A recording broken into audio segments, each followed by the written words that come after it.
He had only quietly given his neighbor a small, thoughtful gift, but that simple act of kindness caught the attention of a nearby police officer. The officer suspected James of theft and demanded to know where the gifts came from. Startled and confused, James was overcome with fear, terrified that the gifts would be taken away. He hurried off, pushing his little cart, but before he could get far, the officer stopped him and slapped on handcuffs without even giving James a chance to explain. Just like that, he was arrested and locked up. But what happened next stunned everyone. 10 minutes later, James was released. Two senior officers not only gave him free cake, they even invited him to watch a football game with them. The officer who arrested him, he was reprimanded. They made him write a formal apology and personally escort James to deliver the gifts to his neighbors. It wasn't because James had powerful connections, far from it. The older officers simply knew who he was. James may look like a grown man, but his mind has remained at the level of an 8-year-old. He walks the neighborhood every day with a small pushcart. He acts a little strangely, but he's gentle at heart. No one could ever imagine him breaking the law. James is quiet, withdrawn. The only place he truly feels at peace is by the football field. He often stands off to the side, silently watching the players sprint and pass, even in the heat of summer. It's the part of the day he enjoys the most. Then one day, everything changed. A player accidentally kicked the football off the field. It landed right at James's feet. Hey Einstein, why don't you try picking the ball up? James picked up the ball, but he misunderstood. He thought the players were giving it to him, so he simply kept it. One of the players saw this and ran straight to the coach, accusing James of stealing their ball, but the coach just smiled. He'd seen James around. If he liked football that much, what harm could it do? Unfortunately, not everyone saw it that way. The next day, the narrow-minded player gathered his teammates, locked James in a storage room, and shouted cruel things at him through the door. The coach rushed over when he heard the commotion. He opened the door and helped James out, but James didn't thank him. He just wanted to run. The coach was furious. He decided it was time the players learned a lesson. That same day, he pushed them hard on the field, drills from morning to sunset, until every one of them was completely exhausted. But punishing them wasn't enough. The coach knew he had to apologize on behalf of the team, so when James showed up again the next day, he walked straight over. But before the coach could say anything, James returned the football. He thought if he gave it back, the players might leave him alone. But the coach said, I just want to tell you I'm sorry about what happened.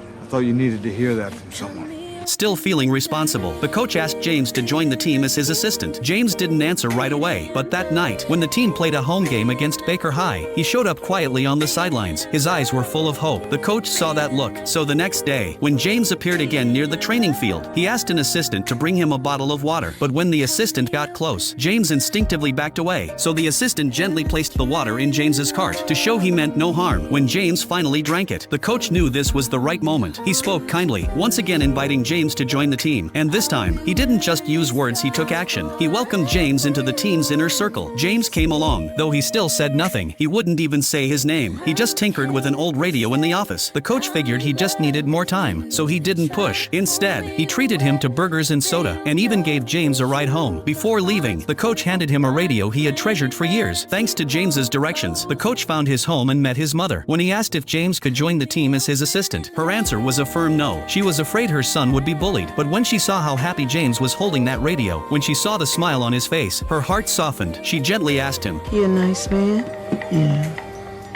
Good. Seeing how kindly the coach treated her son, she no longer had doubts. She encouraged James to follow his heart, to go after what he loved. With his mother's blessing, James took his first brave step toward change. He officially accepted the coach's offer and walked onto the football field as part of the team. The coach introduced James as his assistant and reminded the players to treat him with kindness. James did everything he could to help, learning commands, supporting practices, cheering the team on from the sidelines, waving to fans in the stands, and even keeping track of every loss. Despite the team losing 3 games in a row, James's positivity kept spirits high. The players didn't give up. They trained harder, pushed further, and finally turned the tide. Victory came at last, and much of that was thanks to James. But not everyone saw it that way. Some parents believed James was just a distraction, someone who didn't belong. They accused the coach of using him to attract attention. Even the coach's own family questioned his efforts. Why go to such lengths for a stranger? The coach didn't mind what outsiders thought, but hearing doubts from his own family hurt. So, to help his daughter understand, he shared a secret he'd kept for 40 years. When he was 12, something happened that changed his life. And that moment not only shaped him, it would one day change James's life too. Want to know what happened next? Follow me. The rest of the story is coming soon.